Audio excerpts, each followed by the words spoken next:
Hello and welcome back to more Joss Reads Reddit Stories. I'm your host Shane, and today is a special episode because it's Mother's Day.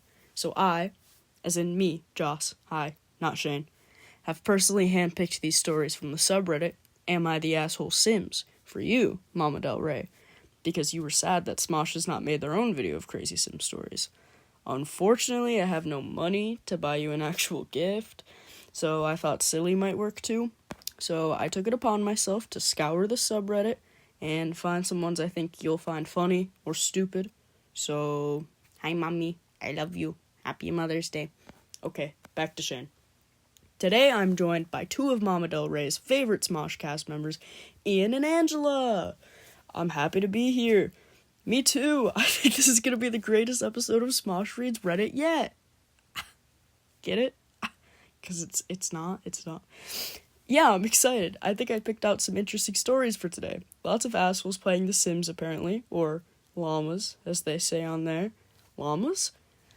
The editing is doing the heavy lifting. I can't change my voice at all, so just trust me.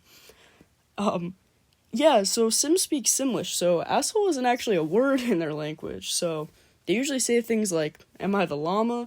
But for this video, since I know you guys don't speak fluent Simlish, I'll translate it for you and change llama to asshole, so there's no confusion. So, have either of you ever played The Sims? I've only played it once or twice, but I've heard a lot of crazy things can happen in that game. I've heard some interesting Sims lore from Joss. Meta, hello! Yeah.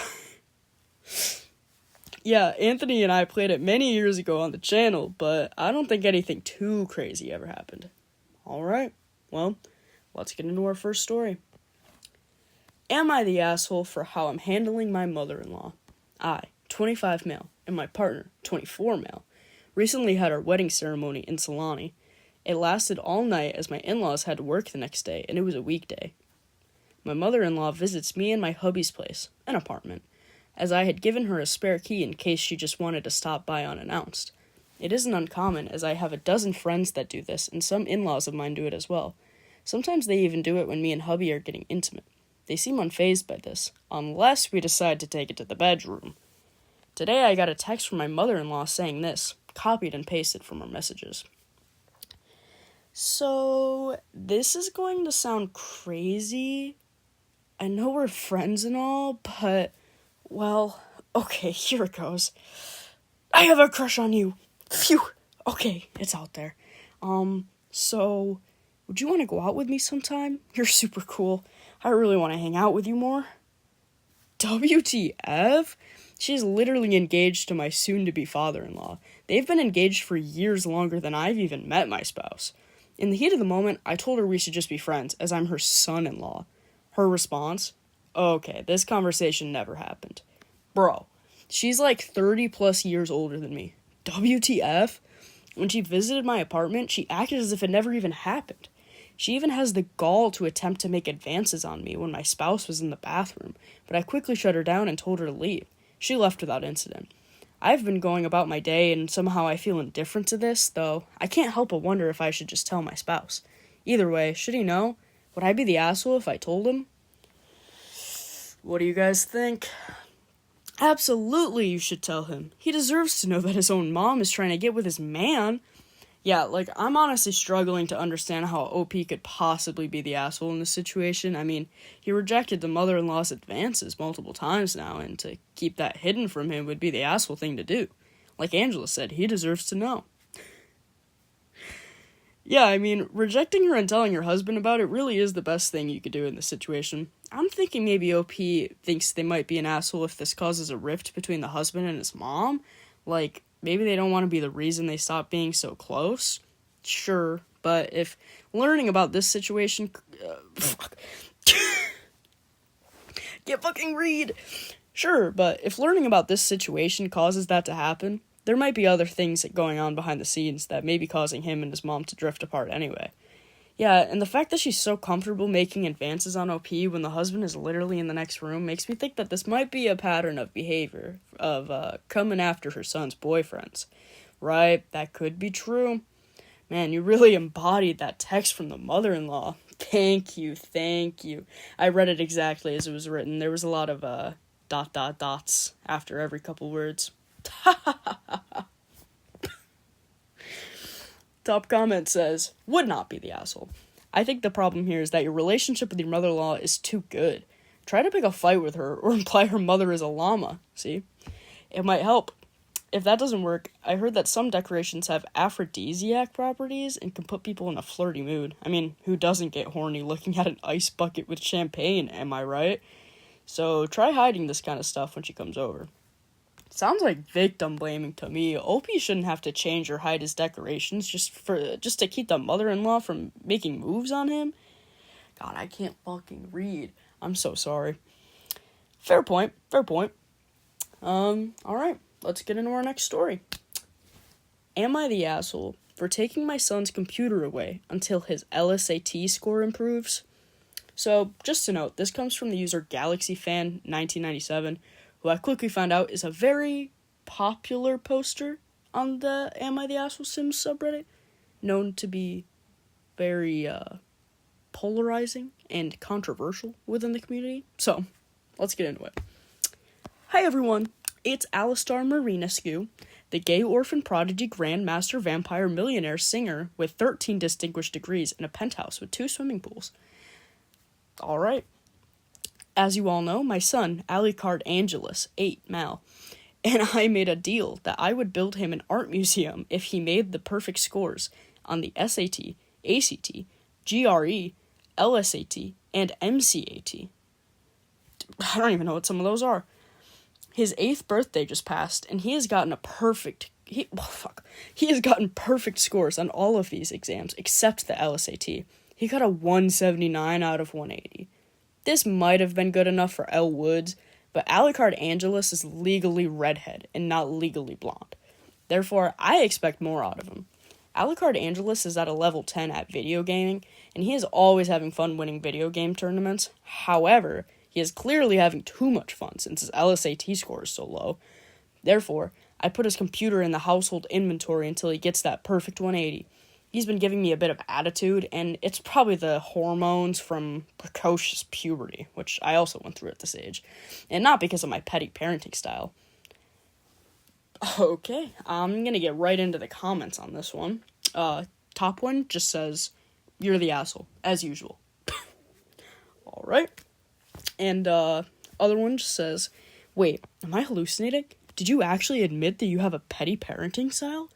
Anyways, you're the asshole. If he'd gotten a 177, I could understand. But 179 isn't that bad. He missed what? 1 question? Like you've never made a mistake in your perfect life. OP responds, "I am an orphan and didn't have parents to push me into getting a 180.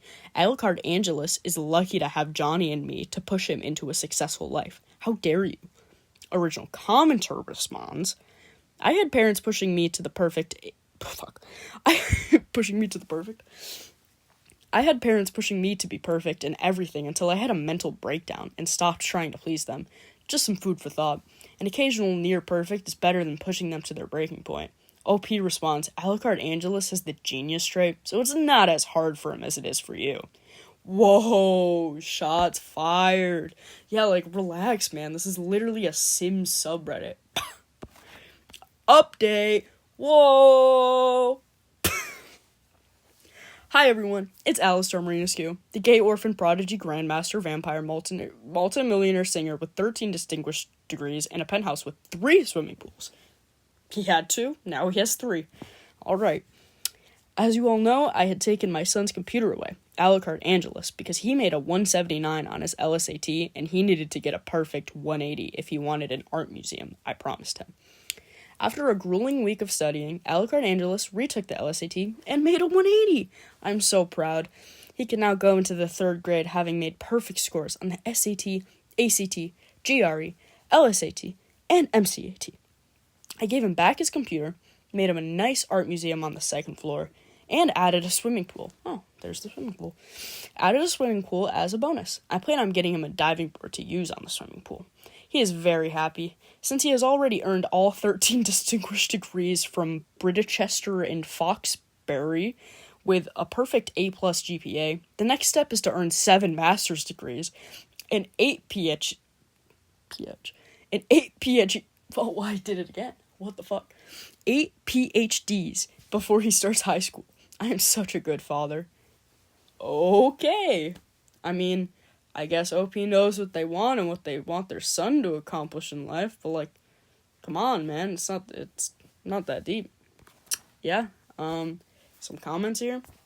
Honestly, congrats. You've turned an innocent child into a mini version of you instead of being his own person. At this point, I'm just hoping Johnny's influence gives him some sway of some kind. OP responds, but I made him an art museum. Another comment just says, curious to see if he will rebel in teenhood or adulthood. Seems like a lot for a kid, in my opinion. I can see him eventually feeling like, I don't want to be my father or follow his path. I want to be me. And then somebody replies to that saying, you clearly haven't been following the Marina skews well enough. Alucard Angelus has already shown signs of walking in Alistair's footsteps by getting his drama club teacher fired by accusing her of being homophobic or something like that. I mean, alright. Apple doesn't fall far from the tree, I guess. I guess so. Alright, let's get into our next story of the day. Am I the asshole for telling my daughter that her new best friend... Oh, fuck, I messed it up. Am I the asshole for not telling my daughter that her new best friend is actually the son we gave up for adoption? What? Years ago, my husband and I were obsessed with appearances. I'll admit it. We built our whole life around being perfect. When I got pregnant the first time, we were so excited. Until our son was born.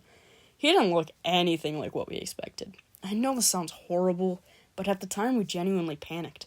We convinced ourselves we weren't ready, that it would ruin the life we were trying to build. Instead of stepping up, we made the worst decision of our lives and put him up for adoption.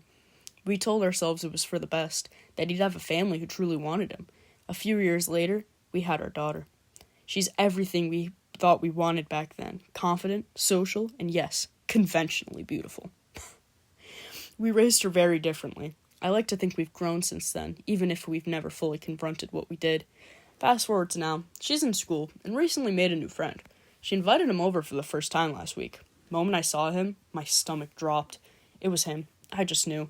Same eyes, same features, older now obviously, but unmistakably our son. He didn't recognize us, of course. Why would he? But I recognized him immediately. I had to excuse myself to the bathroom because I thought I was going to throw up. My husband noticed too. We didn't say anything in front of the kids, but later we both admitted we were sure it was him. The timing lines up. The resemblance is undeniable. Now here's the issue. Our daughter loves this kid. She talks about him constantly. Says he's funny, kind, a little awkward, but in a sweet way. She already asked if he can come over again, and he seemed happy. Really happy. If we say something, we risk blowing up everyone's lives. His, ours, and our daughter's. He might not even know he's adopted. His parents might not want this dragged up, and honestly, I don't know if we have the right to suddenly reappear after abandoning him, but if we say nothing, we're just pretending like we didn't do something awful, like he's a stranger. I feel sick every time I see them together, laughing like normal kids, but me knowing the truth. My husband thinks we should stay quiet and let him live his life. He says telling anyone would be for our guilt, not for his benefit. I don't know. Part of me feels like he deserves to know where he came from. Another part of me feels like we forfeited that right the moment we gave him up. So, am I the asshole for keeping this secret? This one would be insane if it was real. I kind of forgot we were doing a Sims episode for a second. No, me too, haha. Imagine. What do you guys think OP should do in this situation? I think they should tell their daughter. I mean, I agree. The towns are pretty small in The Sims. I feel like they should have seen this coming, honestly. But, yeah, what if they, fall in love or something? They should know before that happens. Yeah, true. Very good point. Yeah, some comments here. You're the asshole. In this day and age where anyone can pull up their family tree with just a few clicks on the Simology panel, you really think you can keep this a secret? Another comment. You're the asshole. Getting rid of a child just for being ugly is really asshole behavior. If I have a child with offensive looks, I get out the makeup box, hairdressing scissors, and glasses. Most Sims can be made more presentable without drastic measures. As a last resort, you could have given your son plastic surgery if his looks didn't improve. Another comment just says, you're the asshole. They're gonna find out anyway when they turn into teenagers and realize they can't romance each other. If you don't tell them now, it will just lead to more betrayal later. Oh, so they can't even romance each other. I didn't know that. I mean, that's for the best. I mean, yeah, this one is just woof. Next story. Am I the asshole for keeping my first wife alive and maybe making her immortal? So I, adult, female, want to have 100 babies with as many spouses as possible. I originally planned on killing my spouses after they bore children, but that plan has hit a snag. My first wife, Matilda, is just so sweet. I kept her locked in an empty white room with only a bed for her third trimester the entire time. After giving birth, the first thing she did when I accidentally unlocked the door was come and kiss me. How adorable. Matilda is a great mother. She loves parenting. She and our 6 children lived locked in a very spacious and fully self-sufficient wing of the house, while I am out working towards 100 babies. I expanded their room. I gave the kids everything they could ever need.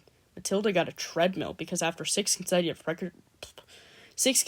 pregnancies, she was in really rough shape. There is a separate room with a kitchen, a toilet, and a bathtub. Matilda sometimes plays with the kids' toys, so I know she isn't bored. She gets sad and misses me a lot, but sometimes when I visit, I unlock the door and let her sleep in my actual bedroom with me. As my first wife and a great mother, I'm even considering making her immortal. One of my boyfriends just turned me into a vampire. My IRL spouse says I'm sick and twisted, that immortality is the cruelest thing to do to this poor woman. He doesn't get that the only things she loves are fitness, children, and me. He says to free her and stop keeping her alive locked up in a concrete room with 6 babies in a treadmill. I have killed my other spouses, as none so far have been as loving and devoted to my family as Matilda. TLDR, I keep my wife locked in a room with 6 babies we had back to back. I want to try not to kill her, and make her immortal, as a reward for loving me so much. Am I the asshole for killing my first wife? Would I be the asshole if I make her immortal? Okay. Yeah. Right, that's kind of what I thought when I first read this one. Just like, I mean, alright, man, I guess. Like, top comment just says, I suggest you should... Top comment just says, I suggest you should not share your... Oh my god. I suggest you not share your Sims sins with your IRL spouse. Those secrets go to the grave. Simpsons. Very quirky. Very that. Wow. I like it, though. Yeah. And that brings us to our final story of the day. Am I the asshole for making my childhood bully homeless? Hi, everyone. It's Alistair Marinescu. Oh my god, not again. You know, I really tried to find diverse stories, but this guy was just everywhere. I couldn't escape him, I swear. He's like the king of this subreddit. I'm so sorry. You know, I honestly kind of love that. Alright, let's go. Hi, everyone. It's Alistair Marinescu, the gay orphan prodigy grandmaster vampire prodigy twice. Prodigy multimillionaire singer with 13 distinguished degrees and a penthouse with 4 swimming pools and 2 hot tubs. Wow, it just gets crazier every time. One day, when I was depriving Jeffrey Landgrab of his needs at his house for being homophobic to me in the past, he had rejected me in the locker room one time, and I'm still mad about it. I ran across his son, Malcolm. It triggered a memory of how he never texted me a happy Pride Month. This hurt me deeply, especially since I was a gay orphan. I needed to finally get my revenge for all of the trauma he inflicted on me. I used my vampires to make Jeffrey hallucinate and make him think we were friends. I then invited him to my penthouse for a pool party. After he got into one of my pools, I put some walls around him, and he never escaped. I then sent him to the netherworld and destroyed his urn. Malcolm is now an orphan, just like me. Because Malcolm had no survival skills, bills were never paid, and he lost his home. I then saw him in San Myshuno playing the guitar for $2 tips, since his skill was so low. I walked up to the vendor next to him, ordered the most expensive food they had, and ate it right in front of him to flaunt my wealth. I then stepped in front of him and played my guitar while singing for $20 tips, since I am at the top level in both guitar and singing, effectively ruining his homeless musician career. My childhood wound was healed. I visited my good friend Sapphire, who's in her final days of life due to me snitching on her for killing her abusive mother in prison, to boast about me getting back at my childhood bully. Instead of congratulating me, she told me I was the biggest asshole in the world, and she hopes I wind up in the deepest layer of the netherworld. But since I'm a vampire with full sun and garlic resistance, that'll never happen. She's probably just salty about me having her face the consequences of her own actions. Whew. Alrighty, comments give us a little more context here. You're the asshole. That's your husband's little brother? Even if they aren't getting along, they're still brothers. I guess you wouldn't understand that, so let me put it in a way you might understand. If Alucard Angelus one day stops talking to you, and then you find out that someone had done something like that to him, how would you react? Congrats, you may have destroyed your own marriage. OP responds, Johnny doesn't know I did that stuff. Original commenter responds, I don't even understand why Johnny is still with someone as narcissistic as you. OP responds, because I'm good at woohooing. Wow. At least he's honest. Another comment just says, not the asshole for getting back at your bully, but you should have invited Malcolm to your devious little pool party as well. You don't want him to also become an orphan prodigy and possibly learn even more degrees than you someday. Better eliminate that competition sooner rather than later. I mean, that is a point. That is definitely a point. This episode has been so fun, you guys. Thank you so much for making this, Joss. You're pretty cool and funny, and you love your mom so much. And happy Mother's Day. Yeah, this is me, Angela. I'm saying happy Mother's Day, Melissa Del Vecchio. Back to you, Shane. All right. And that is where we're going to end our video today. I hope you enjoyed. I'm so sorry that I can't fucking read and that I can't edit out the mistakes. That's just the way the cookie crumbles, I guess. It's just this is what happens. All right. Bye. See you in the next one.